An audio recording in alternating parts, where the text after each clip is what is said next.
Hello, this is question 11 from your November 2020 paper 1 from Edexcel. It's a circles question, but it has radians, which means it's a Yathatin question. You have a circle C1, which is this one, and circle C2, which is this one. We have the equations of both, so we know the center and we know the radius. The circles meet at points A and B, which are here. We have to show that the angle AOB is this value in radians, 3 significant figures, and AOO is the origin. So they are talking about this angle here. Let me show you. AOB is this angle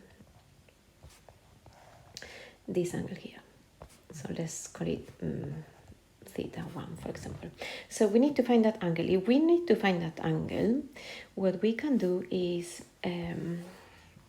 we can use this triangle here. So we can use this triangle here because it's a right angle triangle, and find this angle here, which is going to be half of the angle that we need. Yeah. We know this length, the hypotenuse of that triangle, because it's the radius of this circle. The radius of this circle is 10. And we are able to find this length because we can find the intersection between the two circles to find A and B, the coordinates of A and B. Yeah. So let me show you how we can do that. Let's go to find A. To find A, we are going to do the intersection between both circles. So x minus 15, both of them are quadratic. So what we can do to solve them is, in one of them we make the subject x squared or y squared, and we substitute in the other. So for example, here I'm going to make the subject y squared and substitute in the other one. So from the top one, y squared is 100 minus x squared, and I substitute in the other one. So I have x minus 15 squared plus 100 minus x squared is 40, and then I solve for x. It's going to give me only one solution because I have only one x of intersection. Yeah. So I have x squared minus 30x plus 225 plus 100 minus x squared is 40. X squared are gone, and I have that 30x is 285, which means x is 9.5. I don't really need to find the y, because I can use the x anyway. So I have this right angle triangle. This is the x of point A, and I know the hypotenuse. So if I use that triangle, I have a triangle that is something like this. And I know the hypotenuse is 10. I'm looking for this angle here, and this is 9.5. So I'm just going to call it theta. So is the adjacent, so I'm going to use cos. Theta is going to be the adjacent divided by hypotenuse. I do cos minus 1. We are talking of the angle has to be in radians, so your calculator, be careful, must be in radians. And from here, theta is 0.31756 number of decimals, which means this angle, the whole theta 1, the one that I call theta 1, is double that. Yeah, because I have two identical triangles. So that means that theta 1, the one is going to be 2 times that one, which is 0.6351, and they say to 3 significant figures is 0.635, which is precisely what we got, 0.635 to 3 significant figures. Yeah. Radians. I'm going to write the units. So let me write the radians, and that's the first part of the question. Yeah, this is not long. This one is longer, despite being 4 marks again. So the region shaded in figure 3 is bounded by C1 and C2. So we are talking about this region here, and we have to find the perimeter given the answer to one decimal place. So all this perimeter together with this perimeter. The way of doing it is we are able to find, and I'm going to clean this a tiny bit. We are going to be able to find the total length of the circle. So we can find the circumference of this circle and then subtract this bit here, because that's not part of our perimeter. and that's the arc, sorry, that's the arc of this sector. And I can find that sector because I have this angle, this theta 1.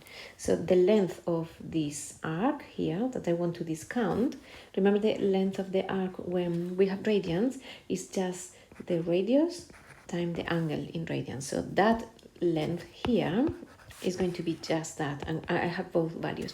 So I can find the whole circumference and subtract this bit to find this perimeter, and this perimeter. And then I'm going to do the same with this circle.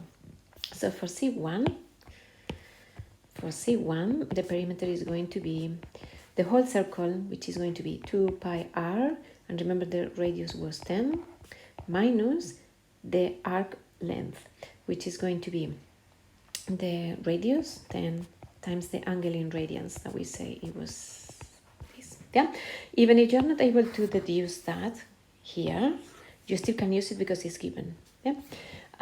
So we have that perimeter, and that perimeter is 556.4818. I would put this value in the calculator and don't round until the very end. Yeah, so keep this in the memory of your calculator because your answer will be then fully correct. Then for C2, we are going to do something very similar. So we are going to find the length of the whole circumference, and we are going to subtract this bit here. But again, we have to do what we did in the other circle. So we don't have anything. We don't have this angle here. Let's go in theta 2. We have to find it like we did before. We know the coordinates of A, so we are going to use again the triangle that we use or something similar in the other question. So we are going to find this angle, small angle, and multiply by 2. So that triangle, if I go here, I'm going to use that triangle. So it's going to be something like this. And I need to find this angle. The y coordinate, no, we are going to use the x. So this is the radius. This is the radius of the circle, which is root 40. And this is the x coordinate, and the center of this circle, the x of the center is 15. So this point is 15. And we know that up to here, I have 9.8 because it's the coordinate x, what is it? X of A. So this side of the triangle is going to be 15 minus 9.5, yeah, which is 5.5. So this is going to be 5.5. So again, I'm going to use cos theta is going to be 5.5 divided by root 40, which means doing cos minus 1 in radians, theta is 0.51635 decimals. So theta 2 is double that. So it's 1.0327. That means that for C2, the perimeter is going to be the whole circle, which is 2 pi times the radius, which is root 40, minus, so we are doing the whole circle minus this bit again, which is the r theta 2. So r or r2, so root 40 theta 2, that is the one that we just found. And again, I would put that value in the calculator fully. So this perimeter is 33.2069 something. So we have perimeter. So that number, that 56, is this perimeter here, this bit. And now the last number that we have found is this bit here. Yeah, so the total perimeter will be just adding them both, the 56 and the 33. So the total perimeter is going to be 89.688 to 1 decimal place, I ask? 1 decimal place. So this to 1 decimal place is 89.7 to 1 decimal place. And that's it. That's all with this question. Yeah.